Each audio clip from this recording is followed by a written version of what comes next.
chosen ones, empaths, and all the genuine souls out there, prior to awakening, you really do think that people are on the same level as you. You think that people have good intentions for you. You don't really see it. You really don't see it prior to awakening. And the thing is it's something that should be cherished.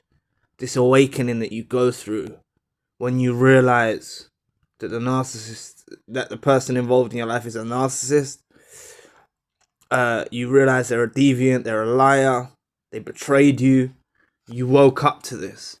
And the thing is now that you see the bad in the world, okay?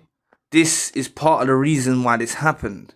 For you to have the ability to see the good, okay?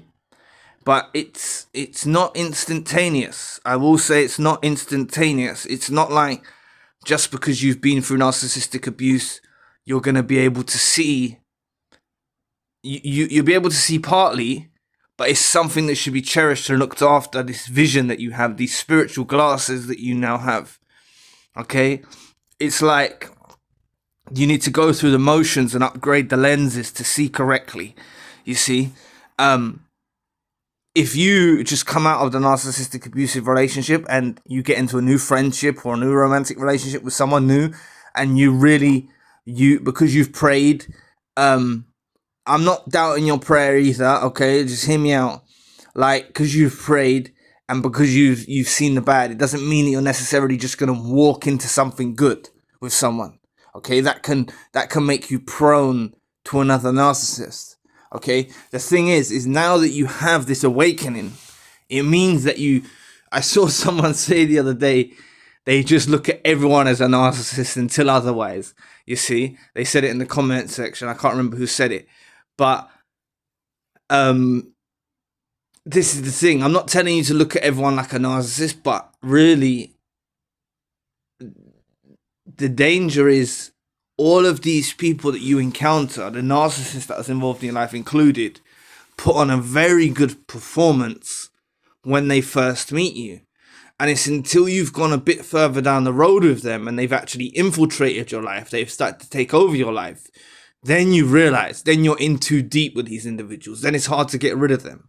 Then you're a bit confused because you've got a mixed bag of emotions, okay? So what I suggest now is, now you have these spiritual glasses, you've gone through the awakening. Don't rush to just get affiliated with someone too quickly. Okay? Try to figure people out. Alright? Really, a lot of chosen ones, empaths and genuine souls are more introverted from what I've seen.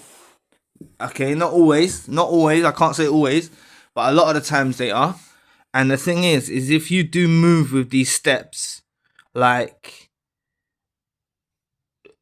you'll be more mysterious, okay? And what I mean by more mysterious is you're not revealing your whole hand to these individuals that you meet, whether it's at work or in the street or with your friends or whoever, right? You're not revealing your whole hand to these new people that you encounter. And you're really trying to figure people out now. That's what it's like. You're walking in this world more or less like a spectator, looking upon the creation, the other creations, and you're trying to pick and sort out those that are deviants to those that are authentic and true. Okay? And it may take you to go through a few people. Not. That's why I'm saying, don't get affiliated. Don't get married and have kids and be friends, like whoever it is, right? Because it's not always romantic relationships, but don't get too affiliated with these individuals too quickly, okay? I'm sure of it, that if you keep your distance from people, you even spend a period of time alone, and you might see some people at work and you don't get too involved with them, you might start to see signs of these narcissistic tendencies very quickly, because you're taking a back step and you're not getting in too deep.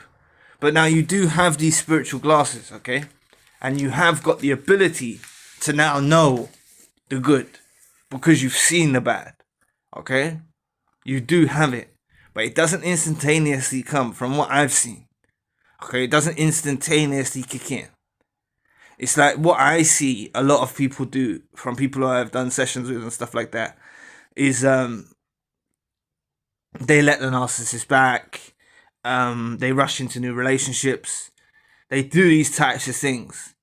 But what I will say that happens is they will figure it out.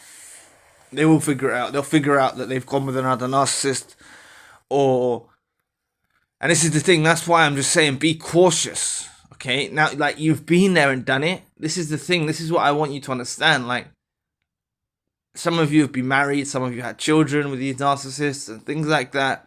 It's like, just because it was a narcissist, you've still been there and done it, okay? You've been there, done it, wore the t-shirt. Even if you haven't had children or got married, you've been there in a relationship or whatever, okay? You've done it now, all right?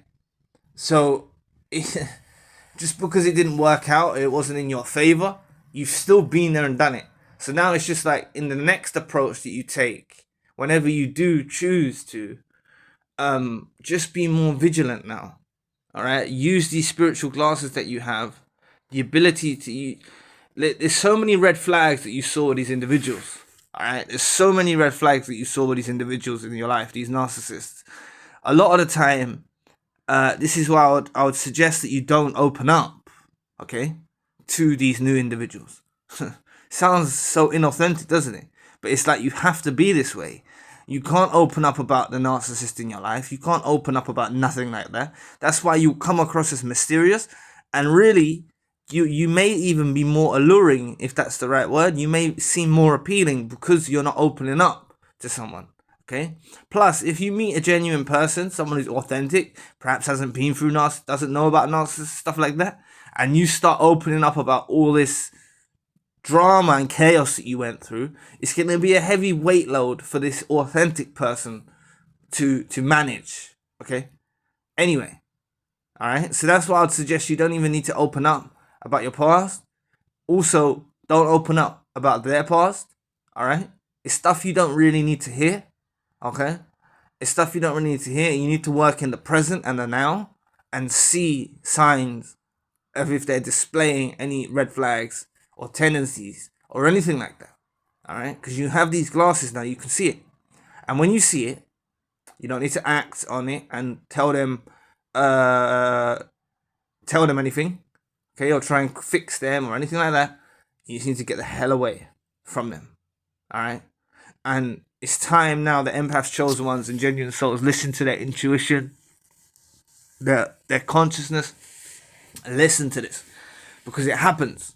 All of you collectively, I guarantee you, there were some red flags that you can see now. There were some moments that happened that made you feel a bit away, or honestly, that was before you even awoken. So now it's gonna be even more stronger. All right. Now it's going to be even more stronger, so use it. But you can fall back to sleep with a new supplier. A new person. Not a new supplier. You can fall back to sleep with a new person, okay? And they may be a deviant, and they may be another narcissist. You can fall back to sleep. And that's what I don't want any of you to do. I want you to be very prepared to pinpoint these parasites when you notice they're there, you see? So... the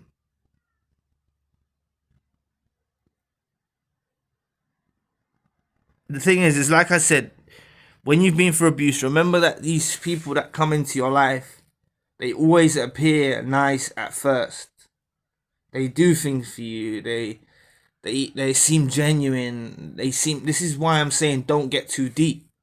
When these things are carrying out, when someone's coming across as genuine, they seem decent, still keep your distance, still keep your wits about you, because you've seen how it goes south, how these people change. And that's why I'm saying it's best to stay distant until you see those changes, because those changes are going to arise. All right, even if you're not getting too deep, some of them might reject you, right? Okay, and it's not really rejection, it's actually them being taken out of your path, okay? But you might be met with rejection by you being distant, by you not engaging. Honestly, there was someone I spoke to, they ran into a lot of narcissists, or they didn't realize at the time. They ran into a lot of individuals after the narcissist. They felt like they were just desiring a relationship and stuff like that. And now they look back, they say thanks to God that like it didn't work out with these individuals and stuff like that. But they see now that a lot of these individuals, they weren't around them long enough to know they were narcissists or not, but they realized that they were very toxic indeed. And that's what a lot of you will encounter after the narcissist. So I would suggest keep these spiritual glasses on, keep it at the forefront of your mind when you're around new individuals or new people. Okay, if you've got your trusted people around you, that's a good thing, that's a blessing. If you haven't, that's okay as well. Okay, your life's working towards when you'll have people around you and trusted people. Okay, but that's why you've got this gift now to be able to sort through the people that enter your life and pick those out that are deviants or not. So thank you for watching today. If you'd like to donate or support to the channel, you can always find a link in the description box below. You don't have to, if you'd like to, the link is in the description box below. And I'll be back with another video soon. Peace.